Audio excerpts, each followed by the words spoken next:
Hey beautiful, it's Nancy, also known as the Lipstick Boss, your midlife beauty expert. Today I want to talk to you about a technique for mascara that gets those lashes looking nice and full and long.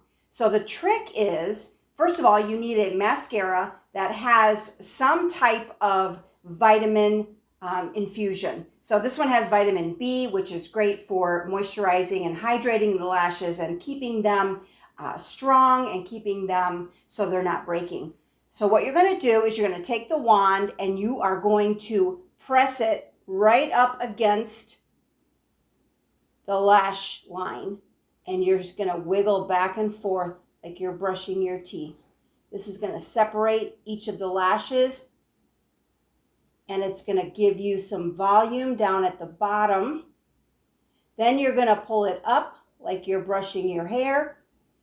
So I always say, brush, brush, brush like you're brushing your teeth, and then pull it up like you're brushing your hair.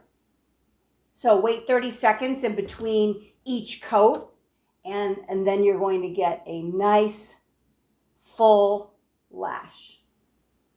There you go. There's some resources in the box below. Thanks for watching. Subscribe, and I'll see you next time. Mwah. Bye-bye.